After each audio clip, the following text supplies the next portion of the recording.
What's going on? And it's Thursday, right? You know what time it is. Time to smoke this over here on the Smokers Lounge. Y'all know what it is. Kavanaugh with Super Champ, aka the Porn Rap Star. Find all my links with one link. HomeMyLinks.com/Porn Rap Star.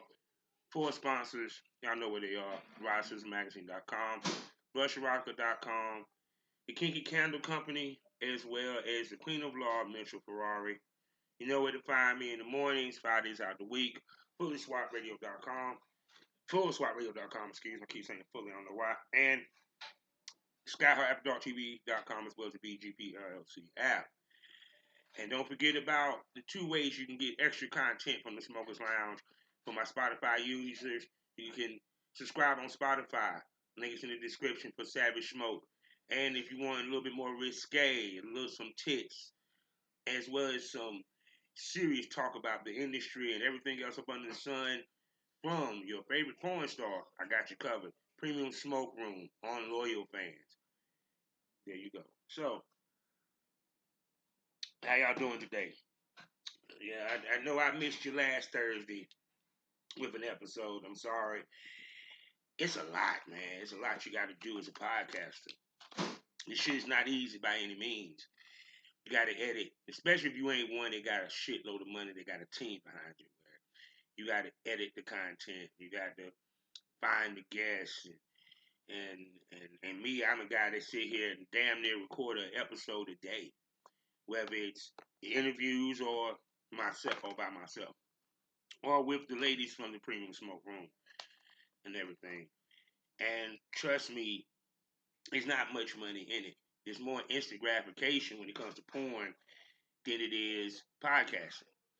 You know, you sit back, you look at these YouTubers. You gotta think how many of these YouTubers record every day. They record a show every day, and then you're talking about they're got to do editing of these shows, posting people's images and stuff of that nature. Think about the people on YouTube that had to do lives every other day. You know, think about academic, how long he had to stay on live in order for him to see the money that he sees. So trust me, it's no matter what you do in this business, if it's entertainment, you really got to put work in. So now, there's a lot of things we're gonna talk about today, and this is about content. You know, you hear us talk about content trade, you hear us talk about filming, you hear us talk about all that.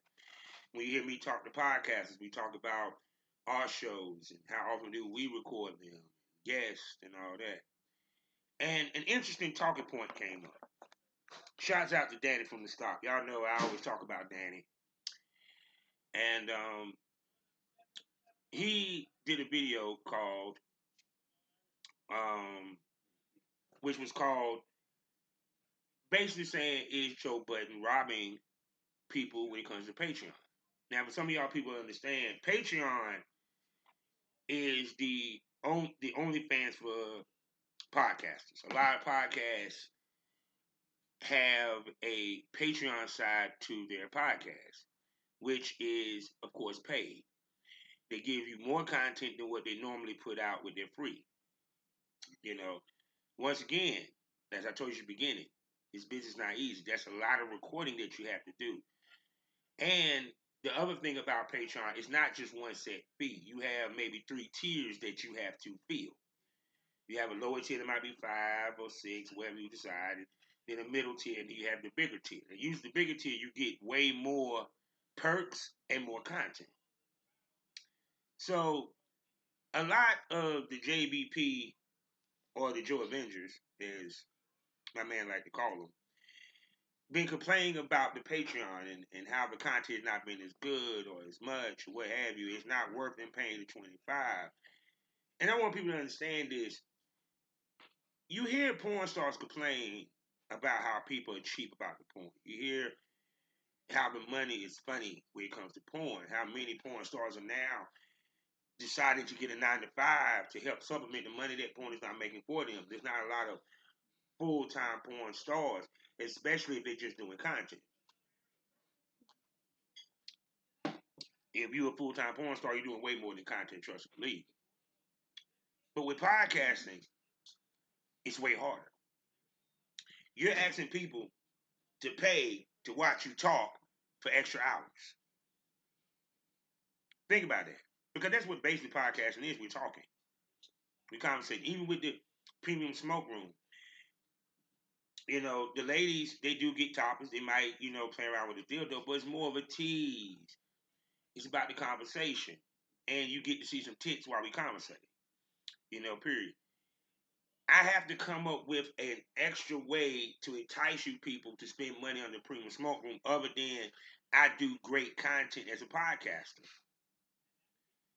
It's one thing to convince you to listen to my podcast for free on Spotify and Apple and on YouTube. It's another that I'm convincing you to spend money from $5 to $10 to $25 monthly on a podcast that's behind a paywall. Now, the comment that I left when he talked about it, because he was saying he was talking about why they got a good point, and that he was saying that the content in the JBP Patreon wasn't as good. Well, the reason why, because they're basically doing the same fucking show that they're doing for free. They're doing it behind the paywall. And there's nothing worse, no greater killer of a fantasy than I see him pay $25. I'm supposed to get 5 extra episodes or something and other perks. And these 5 other episodes is no different than the episodes is one on the other tiers. 2, that you're putting on YouTube and for free. And you actually, how I know that the money is not money, you're also posting full Patreon episodes on your YouTube. He's not the only one. Roy Mark does it too. The only one that don't do it, but every once in a while, is Horrible Decisions. And the reason why Horrible Decisions Patreon is banging was because I keep telling everything this. A women fan base is more rabid than a male fan base. The key to podcasting is to get a woman fan base because they're going to sit and listen. Women love listening to talk shows. They love the soap operas and all that. So to them listening to Mandy B and Weezy talk about sex all fucking day, and then they get to talk about it even more raunchier behind the paywall, is enticing the women. Not necessarily men. Guarantee if you check out their Patreon, they probably got more women in the Patreon as Patreons than men. Now on the other end with Joe, like I said again, the problem with Joe is it's not that he's not making great content. No, it's he's not making diverse great content. Now, what do I mean by that, as you ask? Well, let's use porn as an example. People worry about a clip. They worry about a video. It takes more than one video to make money. Just like it takes more than one episode of the JBP for you to subscribe to his Patreon. The key is not only getting subscribers, but maintaining them. How you do that is giving them a diverse content. Now I tell females, your content on your website should be diverse. You should give me the boy-girl scene, the girl-girl scene, solos. You should give me BDSM. You should give me fetish. Now, of course, it's tailored to what you're interested in and your do's and don'ts. Guaranteed. Everybody's not into anal. Everybody's not into BDSM. But you find what you're into and you try to diversify your content base. Meaning, I shouldn't see every scene you do look like it was shot on a cell phone. There's people that shoot porn with a cell phone don't look like it was shot on a cell phone. Your content base should not solely be solos. Because after a while, your fan base is going to get bored. They're going to feel, why am I paying all this money just to see you play with your pussy? I done seen this for 20 to 50 scenes. I know a female say, well, that's for fan. Well, I have fans that enjoy watching me do that and don't want to see me with somebody else. Okay, what about the fans that do want to see you with somebody else? You going to alienate them? And the same girls that say this is the same girls that sit here and complain that ain't nobody buying their stuff. The same girls that sit here and say that I'm afraid that if I do boy girl, that the guy that buys solo ain't gonna buy my shit, but they ain't buying your shit no way. These are the same girls that complain about where dudes are posting their content. These are the same girls that sit here and complain about how the fans don't want to spend money. You want to know why? Because they got sick and tired of watching you playing in your pussy with a fucking goddamn dildo. They got tired of seeing you with a butt plug and you squirting with a Hitachi. They want to see you with a fucking human being. See, it's same thing with Joe. Joe is giving you the same type show. Now they might talk a little bit more risque. They might talk more about the backside of the business, but that's not enough to keep subscribers. He had 6 co-hosts. He could easily, I'm just hypothetically speaking, could easily pay some of these fuckers to actually do episodes, which is separate from the JVP, which be on Patreon. It could be Melissa Ford doing the Video Vixen Diaries, when she talked about different instances during her days when she was a video vixen, behind the scenes of her shoots, the people that she met, some of this shit. She could be talking to different women and other video vixens, such as Gloria Velez and this, that, and third. And they could be talking about the industry, this, that, and third. You know how much motherfuckers would pay to listen to that shit? Have Karen Steffens on the show. Oh my God, that would. I ain't got so no. You have Ish and Ice. You have Manny. He took away improper improv. I hate to tell you this, Joe. We love you, but we don't want to see you every fucking episode. He took an interview that he did with a dude and went ahead and made it for YouTube. Why? Oh, because the Patreon's not Patreoning. See, I tell people this. I make money with podcasts, but I don't make a shitload. Not to the point where I can sit here and say the hell with my job. I make a shitload of money with porn, but not to the point that I don't need my job to move around. I still need a paper trail. I still need to be able to get a car, be able to rent an apartment. And me having a job enables me to do so. With Joe, there's many ways that Joe can go about this with this Patreon. They sat here and talked about going to a fucking concert at Tank. Did you not think that possibly one of y'all record the behind the scenes y'all going to see Tank? You feel what I'm saying? Oh yeah, you had Tank on the show for Patreon. But what did y'all talk about no differently than what y'all would have talked about on the free show? The content is no different. It's just a different guest, different topic, different day.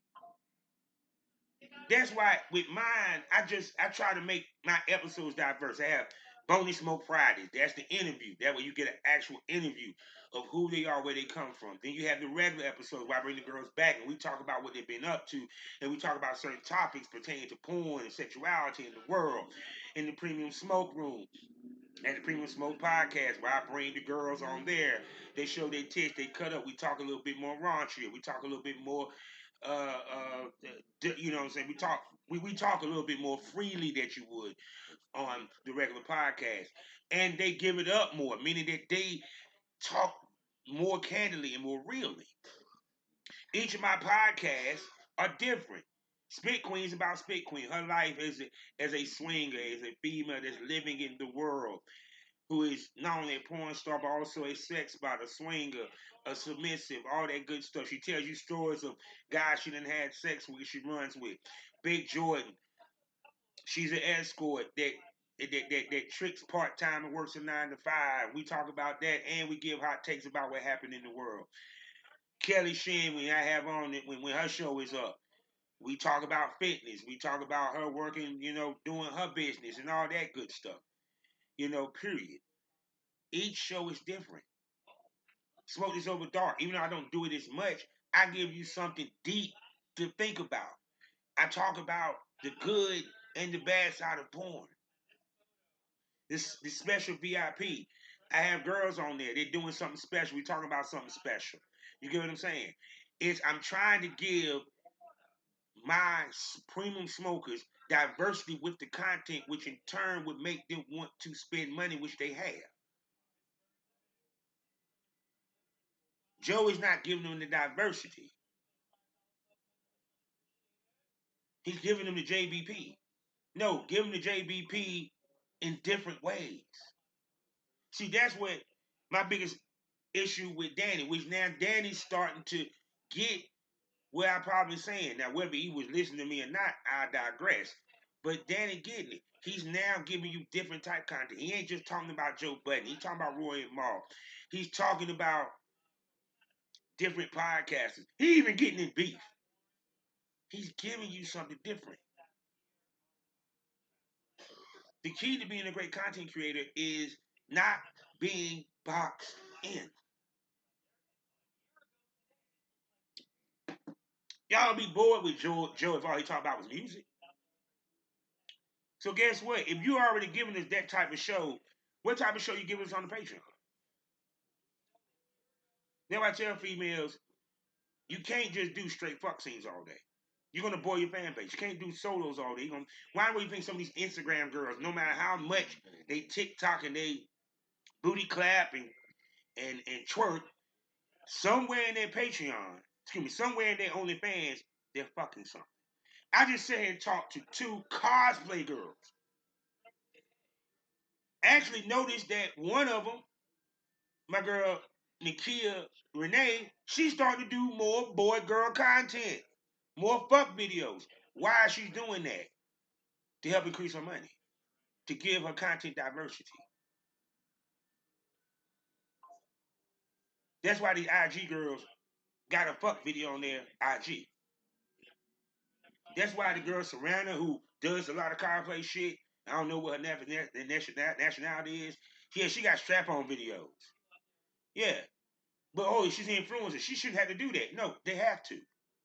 Because ain't nobody gonna keep spending money to see you fucking pose like you damn Leia from Princess Leia from Star Wars. Or the mother from Pickles. Now they want to see you get fucked as the mother from Pickles. Why do you think so many celebrities jump to doing OnlyFans? Because the music ain't selling, or wherever they're doing their working. So now I need to go this route. That way, Iggy Azalea did what she did. Yeah, so she can fund her rap career. Because ain't nobody buying the album. Why Suki High decided to go that route? If you don't have diversity with your content's not going to make money. If you keep giving me the same shit, that's why I tell people. People say, well, wait a second. What about role play? Well, here's the difference. You're playing different roles. How are you boring me? One scene you playing the librarian. The next scene you playing the angry housewife. Next scene you playing the cheating housewife. Next scene you playing the stepmother. Next scene you doing BDSM and submissive. You're playing different type females. The fan base will never get bored with that. But it will get bored if every scene you got is y'all fucking pretty much the same position, same start off. The only difference is the dick that you fucking. People keep talking about, no, they want reality porn. No, they don't. People don't want reality porn anymore. They want porn with story. They got story behind it. That gives them something to watch at the beginning.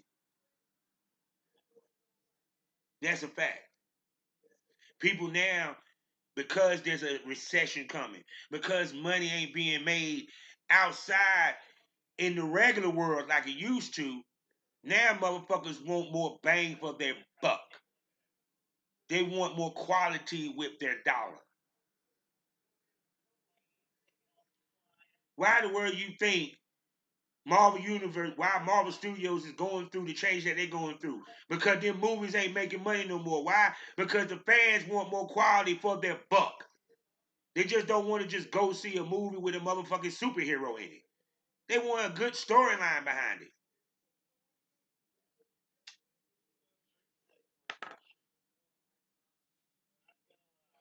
See, the problem of it, like I said before, is even as a podcaster, you have to figure out where I get my diversity from.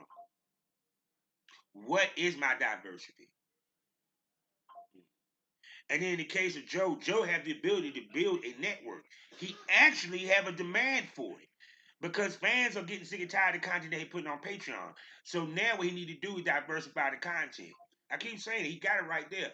Convince Melissa Ford to do a damn podcast that's under the Patreon. Give her a deal. Give her some money. Tell her to bring her homegirls on. She can talk about being single at motherfucking almost 50.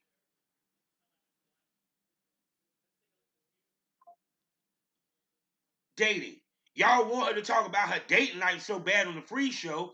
Well, there you go. Give her a show where she talks about that with her homegirls and put it on Patreon. Boom, 25 tips.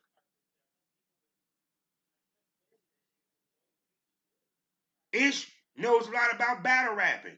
Y'all could be doing a whole show dedicated to battle rapping on the JVP Patreon.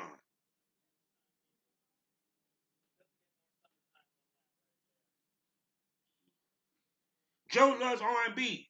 Why don't you have a show that discusses R&B releases? Right? I just gave him 3 shows that he can have on that Patreon that I guarantee you people will buy into. He had these shows with these stripper girls up there. Why ain't you just holler at them about having a little small show? Now I know they're saying, well, you gotta pay them. Well, I'm gonna ask you this. Them stripper bitches would do a fucking scene for $1,000. Them stripper women would probably do a scene. No, hold on. They probably would do it for 500 an episode. You want to know why they do it for 500 for an episode? Because that's $500 guaranteed each episode. You're covering their Uber, and they get exposure, which in turn will help them gain more money at the strip club. Pretty sure they got an OnlyFans, so their OnlyFans gonna pop. They might do it for fucking free, because I really doubt that you pay their ass to come up there. You have Ish. He can talk about the housing market. Bring different people on to discuss entrepreneurship and stuff like that. That could be on the Patreon. Joe ain't being imaginative. It's either Joe ain't being imaginative or Joe don't want to spend the money to make the money back. Because be honest, outside of his endorsement deals, what money is he making if he didn't have the Patreon? Let's be real. Outside of the endorsement deal with Prize Picks, and if he won't making money with the Patreon and the YouTube, which I don't know how much money he making with the YouTube really, what money is he really making? The nigga just sat there and said he made $4 million. I remember that. That ain't shit for the years he been doing this. And for the level that he is at as a podcaster. Now, granted, he might have got people that don't want to do the extra content. Well, guess what? He can find people that can do the extra content for that Patreon. And he may not have to pay them shit. Maybe 100 per episode. You know how many great podcasters that he could easily elevate that lives in New York? That he could pay them $100 a goddamn a week just to come in, record one episode to go on their Patreon? Or 2? I'm even thinking about asking somebody to do another podcast to expand the Premium Smoke Room. And I ain't paying nobody yet. They're making money off of what the Premium Smoke Room makes. You cannot be comfortable in this business. A businessman is never comfortable. Running a business is the most uncomfortable thing you can ever fucking do because you always stressed. You always worried about the money. Is the money? You worry about taxes. You worried about everything. There's no such thing as being comfortable as a businessman. There's not one. Let me light my blunt. I got light my blunt. I know y'all can't see me this audio because I ain't probably doing a video today. Oh yeah, good weed. The point I'm trying to make is that sometimes, like Kendrick Lamar said, you got to pop out and show niggas. Sometimes you got to show them that I have the ability to create a network and be successful. The mistake that Joe made was he made a network that was free. He should have monetized the network and made him go on that Patreon. Hands down. Let me explain something to you. I will never give y'all a complete free episode from the Premium Smoke Room. Now, I might drop a free episode every once in a blue moon. But once it done hit that wall and it's paid, y'all seeing nothing but a clip. All I do is put clips. Hell, his clips go viral more so than that damn episodes.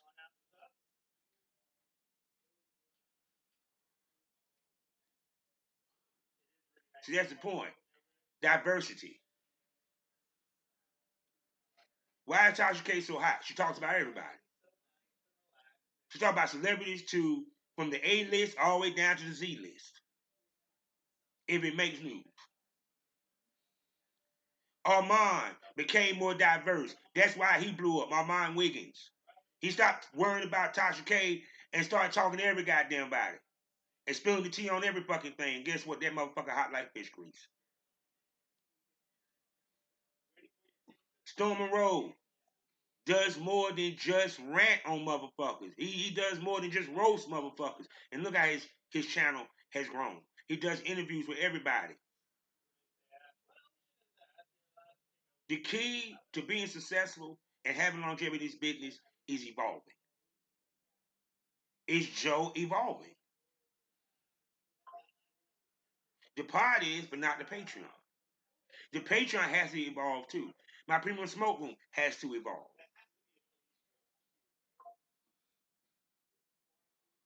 See, understand, I was forced to move it to loyal fans because Spotify kept flagging my shit. Now, I ain't dropped nothing on that Premium Smoke Room since, and they ain't bothering my shit. And I was actually getting some subscribers with the Spotify. Now I'm starting to get subscribers back again.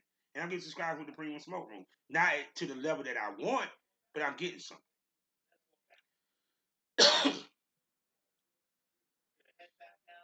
See, that's why I tell people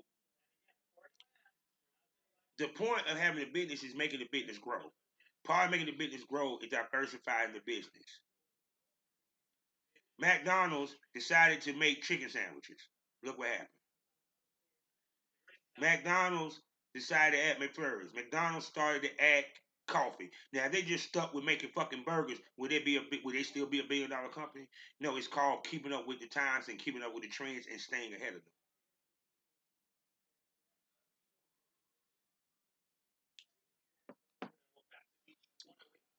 That's what it comes down to, people. And that's the problem with a lot of these women. That's the reason why y'all women are complaining about your content. Because your content not diversified. You're not pulling in new clientele. You pulling in cheap niggas. And you run away the prime clientele because they want to see diversity. They want to binge on your subscription. They want to be able to subscribe to you, go in there and see different shit every scene. They're not getting that. What they're getting is the same bullshit. And then you wonder why you're not retaining nothing. My base is strong as shit. I see 5 checks regularly every month. That takes a strong base. That means I supply and feed the need and the demand. I understand what my base wants. I'm not worried about the new people because the new people will eventually come. It's the people that's already paying that I'm concerned about. I don't want to bore them. That's why I give them different type scenes, different type content, different type scenarios and stories. I have some straight fuck scenes in there, yeah, but not as much as I do the storylines because I notice the fans, even in this day and age, respond better to my storyline scenes than they do my straight fuck scenes because they love the scenario. Why in the world you think stepmother incest is so big? Because of the storyline. You just can't sit here and say I'm stepmom and stepdad and you don't explain this shit and then y'all just fuck.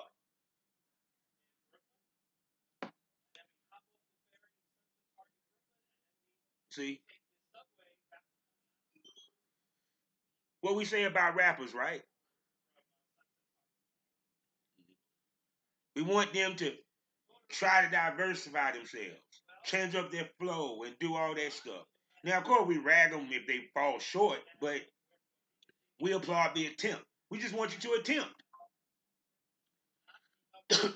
Everyone said we want the Rappy Drake back. The reason why we want the Rappy Drake back because we didn't got the singing Drake for the past 7, 8 years. Before that, we wanted to hear Drake do something different other than rap. What you think about that?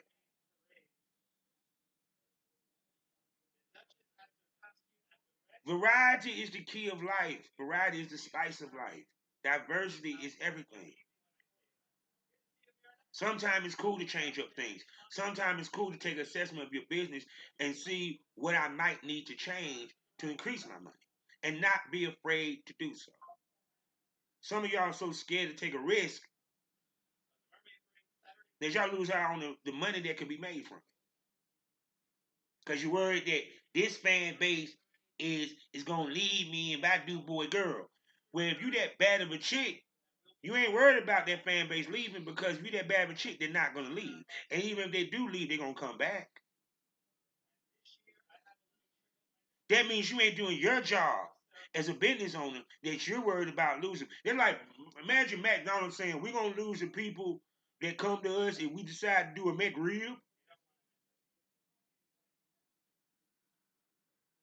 If people gonna still come and get a cheeseburger, we decide to do a McChicken.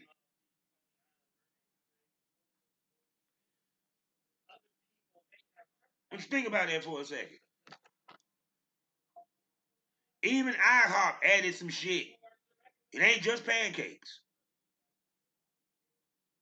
So you have to understand that sometimes you need to change up something or add something or adjust something, and it's okay. Don't be afraid to lose something to gain more. The problem is y'all are scared to take a loss. I'm not scared to take a loss. I'll take a loss if it gives me a gain in the long run. I'll take the hit for now so that down the line it'll hit in a good way. Y'all scared to take the hit.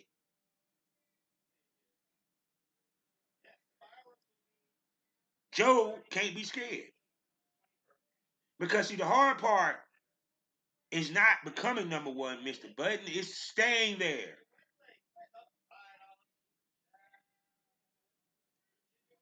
That's facts.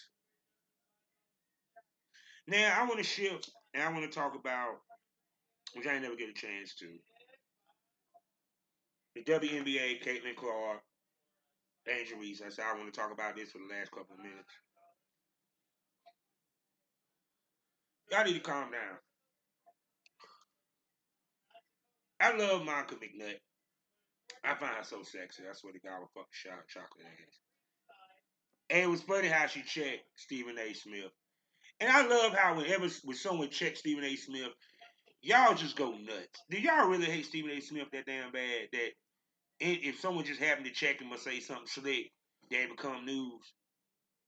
That shows you how much Stephen A. Smith is the king of this, and him and Skip Bayless.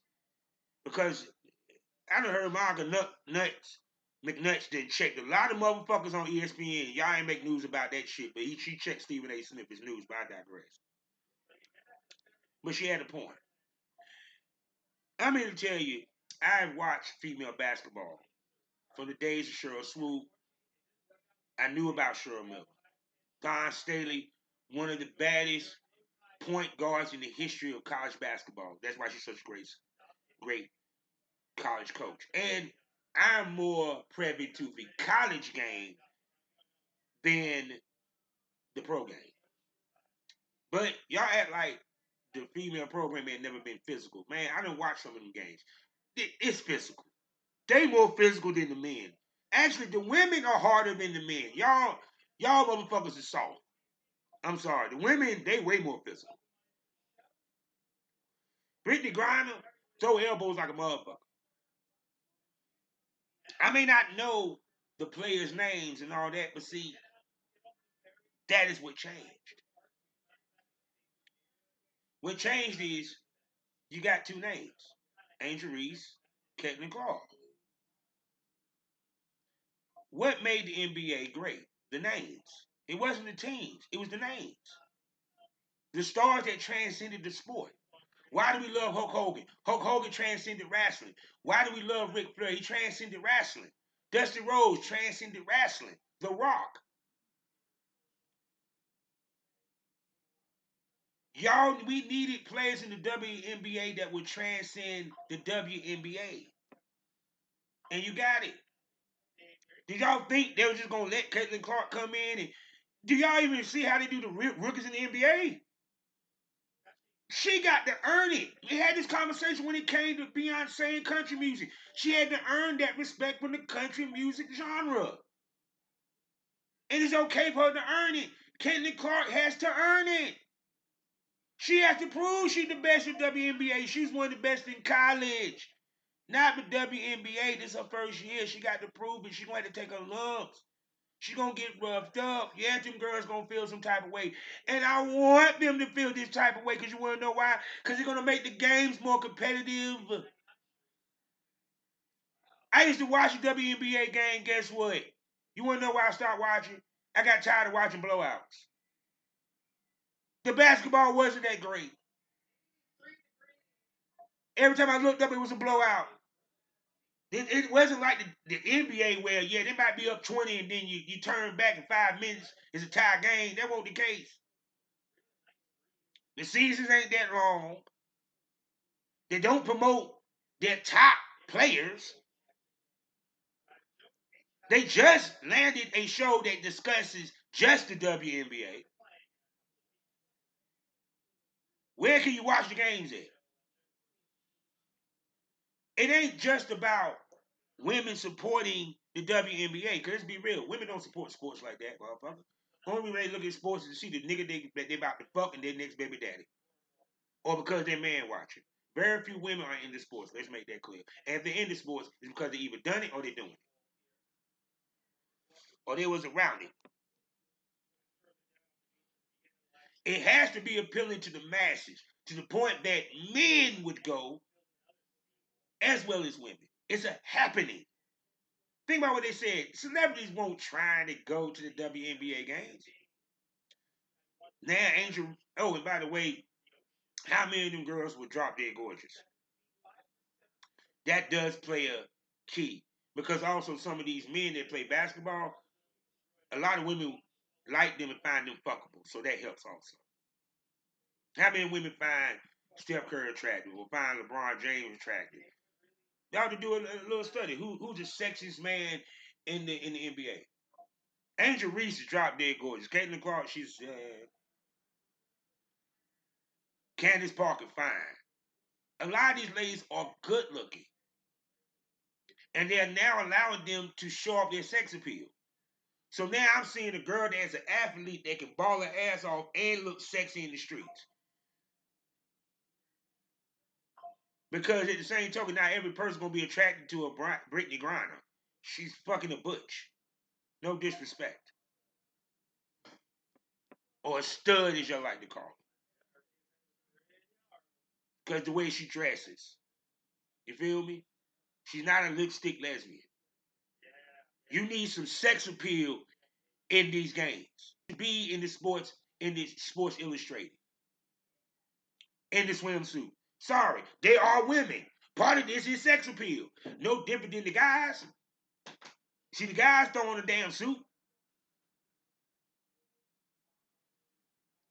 Do I want to see at the WNBA draft every girl in a fucking pantsuit? Come on. Can we see some legs? These are the things that has to be in place for the WNBA to hit. It's okay to allow these ladies to have sex appeal outside, off court. It's okay for them to be sexy because that's what's going to draw the men in. That's going to draw the women in. You know, women like to live vicariously. Think how many women got there and look at Angel Reese like, that's a sex. I wish I was her girl. Like the way she wear her outfit. And she can hoop. And she can talk shit. Yes. The men, yes. Sports society was late to the WNBA. But it was going to take some time. I do remember a time in documentaries and conversation, this is historical fact, the WNBA was about to go bankrupt. Excuse me, the NBA was about to go bankrupt. At one point, the NBA wasn't even the most popular sport. It didn't make no money at one point. It was considered boring.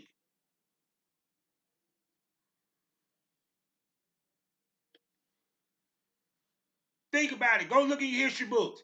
It was at one point where they were saying motherfuckers won't making money like that in the NBA.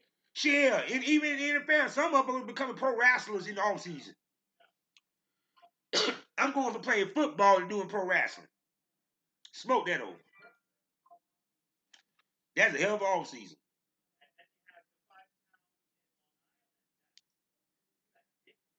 I want you to think about this. Smoke this over. So it was going to take time for the WNBA to get that note, that spark and that look. Yeah, they should have Steph Curry go against the best females in 3-point shooting. I'm down for it. I don't give a damn if Steph might win. He might lose one. They should have had the motherfucking All-Star weekend basketball game the same weekend as the WNBA. The WNBA should be the same weekend the NBA. Yeah, I said it. Saturday night, give me the WNBA All-Star game. Give me that game. Friday night, do all the slam dunk and shit. Saturday, give me the WNBA game, All-Star game. Then give me the NBA All-Star game Saturday. Make it a point to promote that these shows that these games are going down. That if actually I'm gonna ask anybody in the ESPN the past 3 years, how much and she Miss McNutt had a point. How often did Stephen A. or any of these sports shows talk about the WNBA one time on their show? No, they talk about the NFL, the NBA, the MLB, and the NBA, and golf, and sometime racing and boxing. No, they don't even talk about the WNBA. But once again, it goes back to who they're going to talk about. There was nobody in the WNBA that draw the attention like Angel Reese and Caitlin Clark. There's your Magic and your Bird for women. And Juju about to be the Jordan.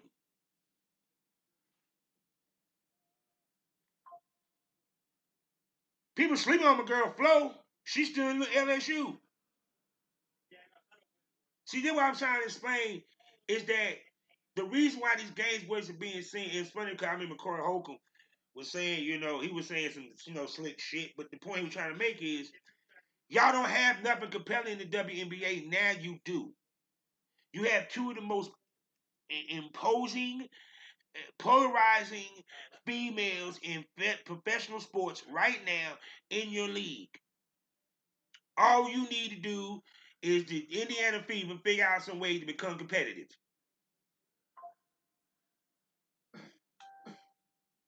So guaranteed, yeah, they get the number one pick next year.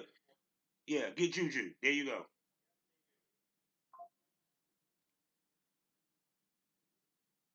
These ladies are going to get highlighted, but it has to be the sports casters, the sports channels, social media that highlight these ladies.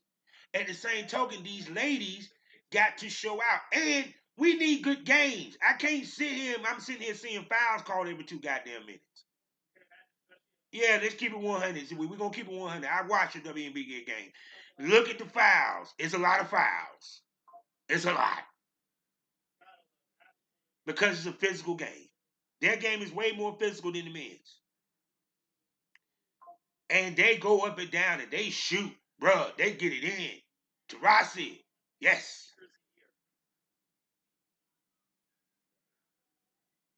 You got to understand that this is the opportunity. This is the time, the perfect time for the WNBA to get off because this is the era of the woman.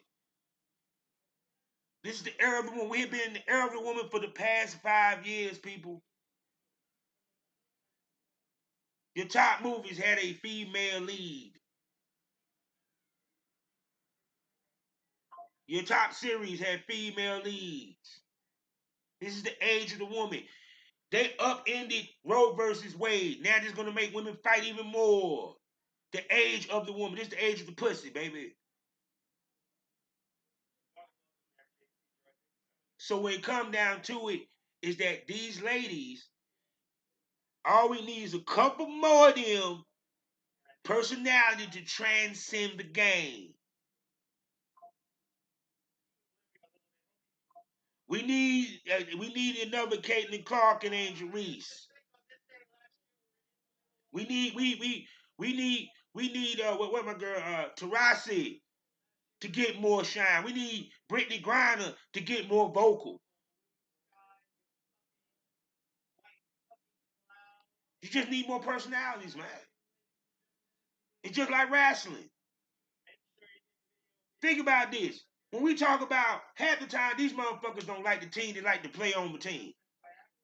Let's keep it 100. Some of y'all motherfuckers are not Laker fans. Y'all like the Lakers because who was on the Lakers team. I like Carolina because I'm a Tar Heel fan. Born here, raised here, love it to death, grew up on it.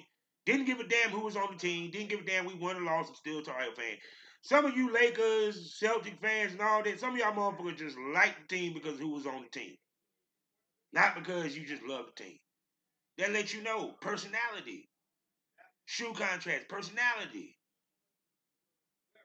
The WNBA did not have ladies that transcended the game. Now we have two, and that's why they're talking about the WNBA so much.